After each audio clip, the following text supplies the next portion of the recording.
I was standing in front of 312 pharmaceutical logistics executives in a Denver ballroom when my phone lit up on the podium.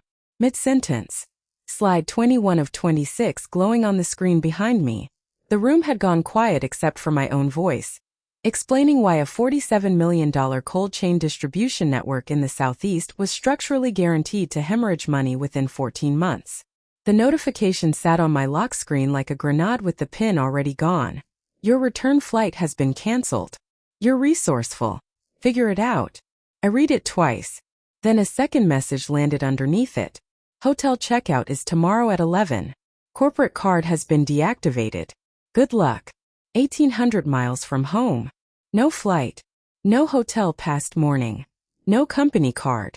And I was standing on a stage presenting work that my CEO had never once understood, yet had spent 2.5 years claiming as her own intellectual contribution to the company. I looked up from the podium and found her. Third row left side. Arms crossed. That specific smile I'd memorized over 29 months. The one that meant she was enjoying this, the one that meant she'd planned it. I closed my laptop. The projector reverted to its default blue screen. 300 people stared back at me in confused silence. I apologize. I need to step away. The complete methodology is in your handout packets. Pages 14 through 31 cover everything I just presented, plus the supporting data for everything I didn't get to. Then I walked off stage, past her smile, through the double doors, out into the convention center corridor where the recycled air tasted like industrial carpet cleaner, and something that might have been freedom. What Nadine Calloway didn't know, what she couldn't possibly have anticipated, was that I'd spent the past 9 months quietly preparing for exactly this kind of moment. Not because I predicted the flight cancellation specifically, but because I'd studied who she really was long enough to know she'd eventually overplay her hand. And when she finally did, I intended to be ready with everything I needed to make sure she never did it to anyone else again. Before I go further, I want to say something directly to you. If you're listening to this and someone has ever stolen your work, taken credit for your ideas, or tried to shrink you down so they could feel bigger, this story is for you. I'm building this channel for people who know exactly what it feels like to be invisible in a room full of people profiting off their labor. I'm working toward my first 1,000 subscribers, and that first 1,000 becomes the foundation for everything this grows into. If this resonates with you, hit subscribe right now. Be part of that foundation because stories like this one need to reach the people who need to hear they're not alone. Alright, let me take you back to where this actually started. My name is Nola Prescott. I was 33 when everything I'm about to tell you happened. I work as a pharmaceutical supply chain analyst, which sounds like a mouthful until you understand what it actually means. I spend my days running predictive models on medication distribution networks, figuring out whether a logistics company's promises match physical reality, whether their refrigerated trucks can genuinely hold pharmaceutical-grade temperatures through an August in Georgia, whether their delivery schedules account for rural population gaps that turn a 48-hour window into a 72-hour disaster. I took the job at Kendrick Pharmaceutical Solutions after 4 years at a healthcare startup that slowly collapsed, leaving me with 2 months of bounced paychecks and a desperate need for stability. Corporate pharma distribution seemed like exactly what I needed. Show up, run the numbers, catch which proposals would fail before anyone wasted millions implementing them, go home. The woman who hired me was Nadine Calloway, CEO, 14 years of industry connections, board relationship stretching back before I'd even graduated college. In the interview, she asked sharp questions about predictive modeling and risk assessment frameworks, seemed genuinely curious about the technical work, seemed like someone who understood that the math behind logistics mattered more than the politics. I was wrong about that. Profoundly, catastrophically wrong. My first week, Nadine handed me a distribution network proposal and said, "Run the projections, flag anything concerning." I spent 5 days on it.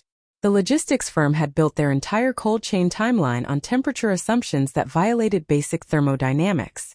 Their cost model ignored infrastructure limits already documented in public DOT reports. I wrote a 16-page assessment laying out exactly why the project would blow its budget by 41% and fail FDA inspection before it ever went live. Nadine read it in her office while I sat across from her. When she finished, she looked up with what seemed like genuine admiration. "This is exceptional, Nola. Truly outstanding work. Would you mind if I present this to the board? You're still new here." Might land better if it comes from executive leadership initially. Just this once. She was the CEO. I was 6 days in.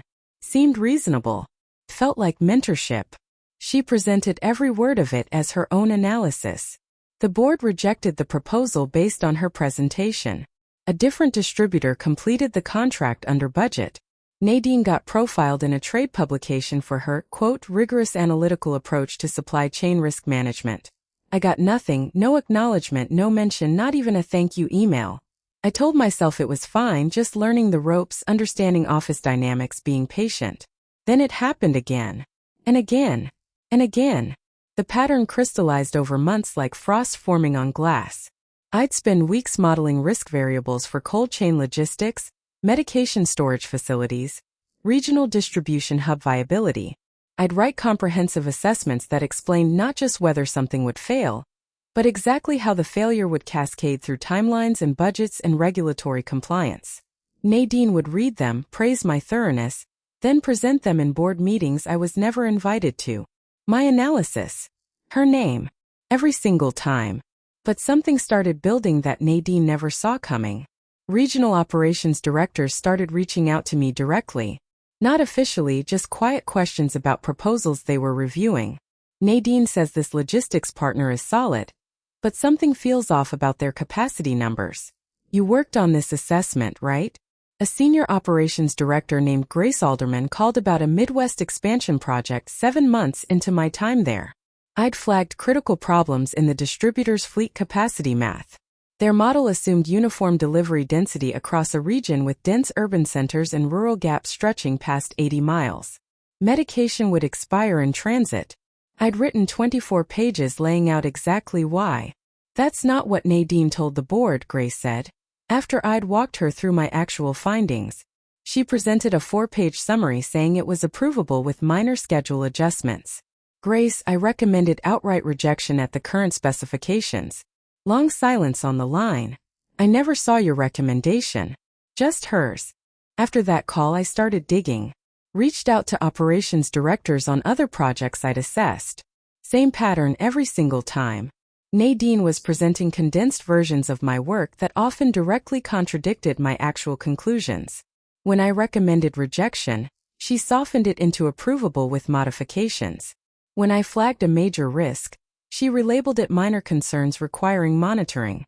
She wasn't just stealing credit, she was actively distorting my technical findings to look agreeable and easy to work with in front of logistics partners, building political capital by approving proposals that never should have been approved, and doing all of it on the back of my credibility, spending my accuracy to buy her own reputation. I couldn't confront her directly. She was the CEO, with 14 years of board relationships and industry connections that made her nearly untouchable. A direct confrontation would end my career before it even dented hers. So I did something different. I became meticulously, obsessively helpful to every single person who reached out to me. Every operations director needing technical clarification got a full walkthrough. Every logistics partner wondering why their proposal failed got a page-by-page explanation. I was quietly building something Nadine couldn't see, couldn't control, and wouldn't understand until it was already too late. 22 months in, Nadine called me into her office with an offer that should have set off every alarm I had. There's a National Pharmaceutical Logistics Conference in Denver next month. I want you to present our risk assessment methodology on stage. Daher. She had never once let me present anything publicly. Not once. She guarded visibility the way some people guard money. You want me to present? Demonstrate the framework. Show the industry what we're capable of. It's excellent exposure for the company. I should have been suspicious. I was too hungry for recognition to think clearly. I'd be glad to. Wonderful. I'll handle the travel arrangements. The conference was massive, pharmaceutical executives and logistics partners from 38 states, billions in future distribution contracts being quietly negotiated in the hallways. This was where industry reputations got made. Nadine registered both of us, booked the flights and the hotel. Then, 2 days before departure, she announced a scheduling conflict. Board obligations. She couldn't attend after all. I'd represent the company alone. This is your moment, Nola. Make us shine. I spent the entire flight preparing. My presentation covered our full methodology using real project examples, temperature variance analysis, cold chain timeline modeling, the mathematical frameworks that made our risk assessments genuinely predictive instead of decorative. It was thorough, technically rigorous, and honest. They loved it. 3:15 p.m. Main ballroom. I spotted Grace Alderman in the 7th row, a few other operations directors I recognized, mostly logistics executives and pharma analysts I'd never met, and near the exit at the back, a woman I didn't recognize taking careful notes. I moved through 21 slides, showed how we'd caught cold chain failures in the Southeast, explained the math behind capacity risk modeling. My voice stayed steady, the room stayed engaged, the questions were sharp and genuine. It was the most visible I'd been in over 2 years. Then my phone lit up on the podium. Your return flight has been canceled. You're resourceful. Figure it out. I stopped speaking. Found Nadine in the 3rd row. She'd come after all. And she was smiling. Second message. Hotel checkout is tomorrow at 11. Corporate card has been deactivated. Good luck. She'd sent me here to present technical work she didn't understand, let me have the visibility she'd always denied me, then yanked the floor out from under me. Wanted me stranded, humiliated, desperate, begging for help 1,800 miles from home, so she could show me exactly how much power she still held over my professional existence. I closed my laptop, said I needed to step away, pointed the room to the handout packets, and walked off stage without looking at her. In the corridor, I leaned against a concrete pillar and just breathed for 30 seconds. My hands were shaking, but my mind had gone perfectly, dangerously clear. Then I noticed the woman from the back of the room. She'd followed me out. Tall, silver hair, glasses pushed up on her forehead, holding my handout packet with several pages already dog-eared. That was an unexpected exit, she said. Unexpected circumstances. I noticed. She extended her hand. Vivian Okafor. I'm the executive director of the National Pharmaceutical Supply Chain Standards Board, the organization that certified which companies were qualified to manage large-scale medication distribution contracts, the body whose approval determined who got access to billion-dollar networks and who got shut out of the industry entirely. Nola Prescott. I shook her hand. Can we talk somewhere? I have something you need to hear. We sat in a pair of uncomfortable lobby chairs by a window overlooking the parking structure. I told Vivian everything. Not emotionally, clinically, precisely the way I present a risk assessment. Here is how Nadine presents my work. Here are my actual conclusions. Here is the documentation I've kept for 9 months. And here is what happened on the projects where she overrode my recommendations. I opened my laptop and showed her time-stamped files, email chains with operations directors, the Midwest distribution calculations that contradicted what Nadine had told the board, calculations that later proved accurate when the project started bleeding money exactly as I'd predicted. Vivian read through all of it without a word. 7 minutes of silence broken only by her occasionally pushing her glasses back up. This is systematic misrepresentation, she said finally. She's falsifying technical capabilities to pharmaceutical clients. I know. What do you want from this conversation? I'd been turning that over during my walk from the ballroom. Nothing immediately. But I want you to have this information. I think it's going to matter eventually. She handed me her business card. Heavy cardstock, embossed lettering. Stay in touch, Nola. This conversation isn't over. That night I couldn't afford to extend my hotel stay.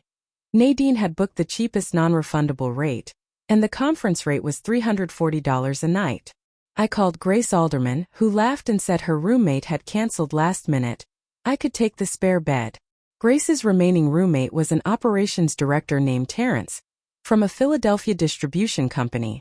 The 3 of us stayed up past midnight comparing methodologies. I showed them my original assessments side by side with Nadine's modified versions. Terrence studied the Midwest analysis for 15 minutes in total silence. This is dramatically more rigorous than what we've been getting through official channels. Why isn't your name anywhere on this? Because my CEO presents it as her own expertise. Grace shook her head slowly. We've been making decisions worth tens of millions based on what we thought was Nadine's analytical judgment. But it's yours. I know.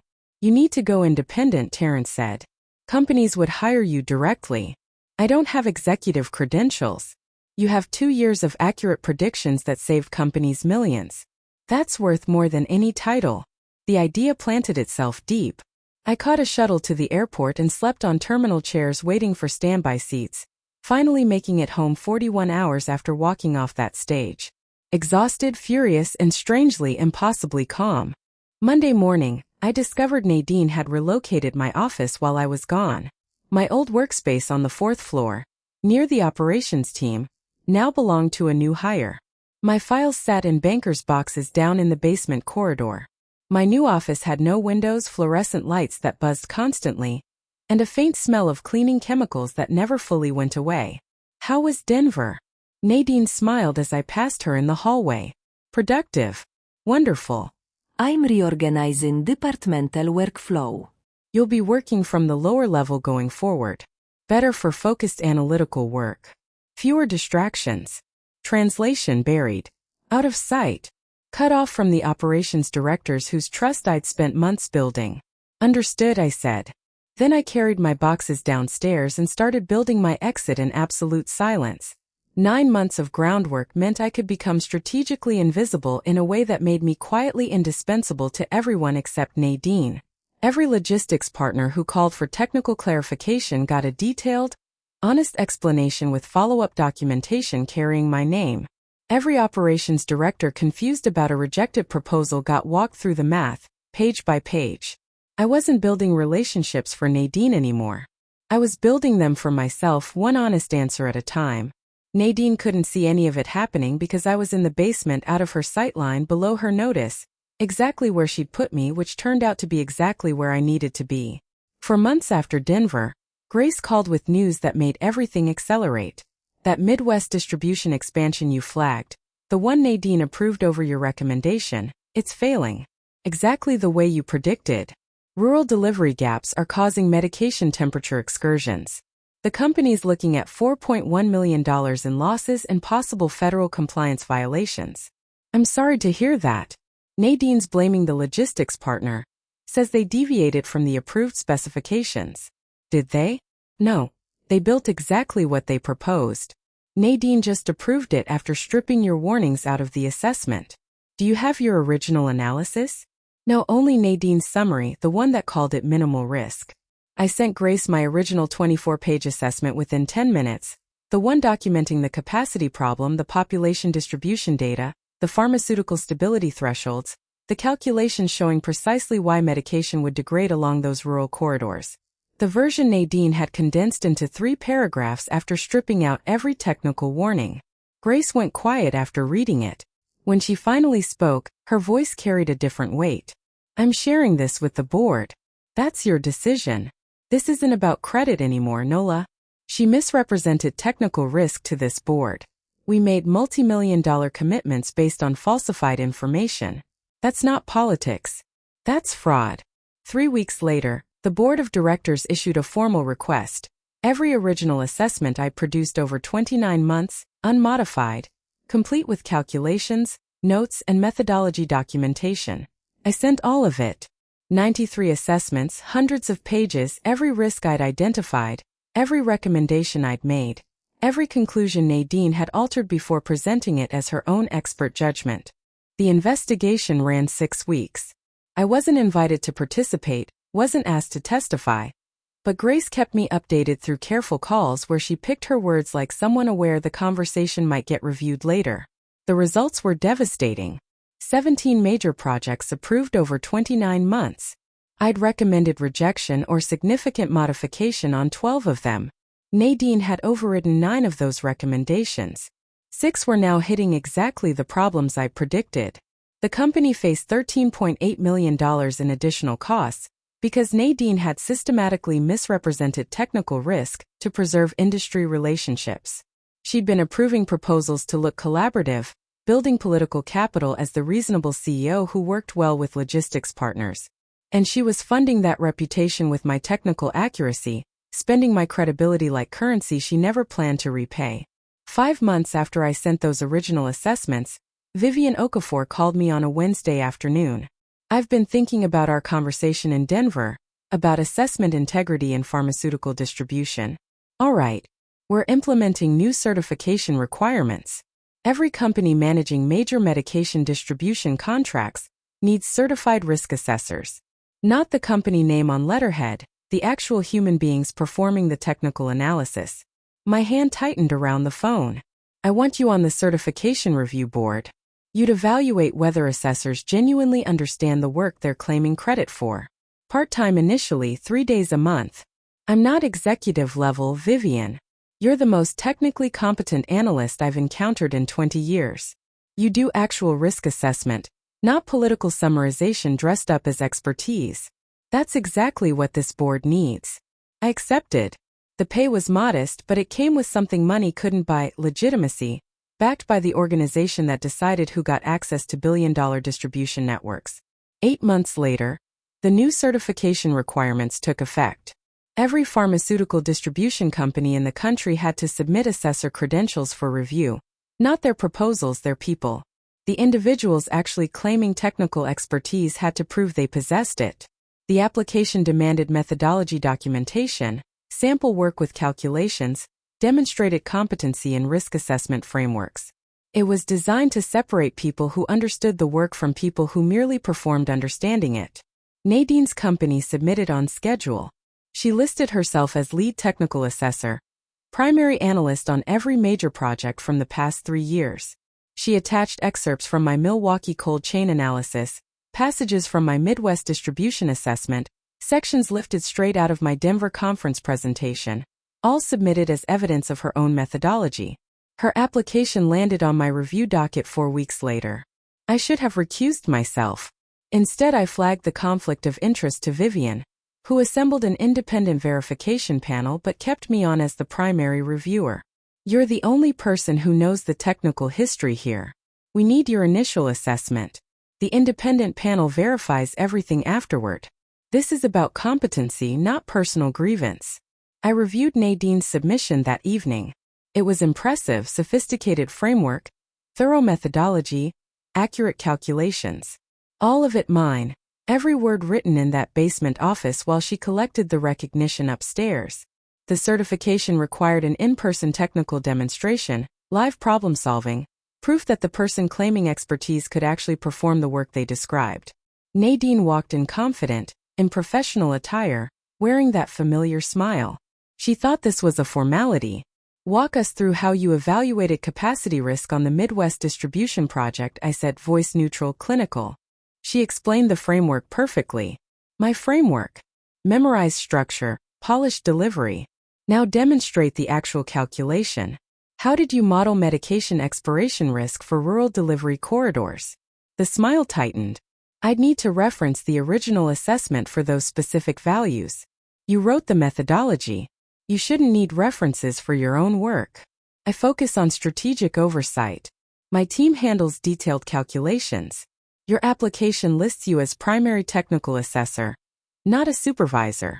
She couldn't explain the mathematics, couldn't solve the risk modeling problems put in front of her, couldn't demonstrate any real understanding of the framework she claimed to have developed. She could describe what competent analysis looked like. She could not perform it. The interview ran 52 minutes. She left without the smile. Certification denied. Reapplication eligible in 24 months. Contingent on implementing proper assessment protocols and demonstrating genuine technical competency. For 2 years, Nadine's company was locked out of every major pharmaceutical distribution contract in the country. She fought the decision, called in favors, told people I'd sabotaged her out of jealousy. Those people called me. Grace was first. Is this legitimate or personal? She failed a technical competency review confirmed by 3 independent assessors. The full report is public record. She says you orchestrated this because she moved your office. Grace, you've seen my work for 2 years. You've seen her summaries of my work. You've seen what happens when she overrides my recommendations. The Midwest project is still bleeding money. Is this sabotage or accurate assessment? Long silence. It's accurate. But it's also personal. Can it be both? Yeah, I suppose it can. Nadine's company revenue dropped 43% within 9 months. The board restructured leadership. She kept a ceremonial title. No direct reports, no project authority, no real power. I went independent, building a consulting practice on the reputation I'd earned one honest technical conversation at a time. Grace's company hired me to audit their portfolio. Terrence brought me to Philadelphia to train his team. Vivian expanded my board role to 4 days a week. Same work I'd always done, running projections, catching failures before they happened. Except now my name sat on every page. My conclusions stood exactly as written. Nobody edited them into something more politically convenient. At an industry conference 18 months later, Nadine approached me at a reception. That old smile, rehearsed warmth. No hard feelings, I hope? Business is business. No hard feelings, I said. Professional, pleasant, completely detached. She walked away and I watched her move through the room. People were polite. Nobody sought her out. Nobody asked for her analysis or her opinion on anything pending. She was present but fundamentally irrelevant, a ghost attending her own professional afterlife. She tried to strand me 1,800 miles from home to teach me my place. Instead, she'd handed me the exact audience I needed to dismantle the false reputation she'd built on my work. She didn't lose because I destroyed her. She lost because I asked one question she couldn't answer. Can you show me how this calculation works? In an industry where the truth lives in the data, that question changes everything. If you've ever had your work stolen or been made to feel invisible while somebody else took the credit for what you built, remember this. Competency always surfaces. It just needs time, documentation, and the right moment. And when that moment arrives, the truth doesn't whisper. It echoes. I share stories like this every day. Real people who discovered their expertise was their greatest weapon, and their silence was their greatest strategy. If that resonates, hit subscribe, drop a comment about a time someone underestimated you, and I'll see you in the next one.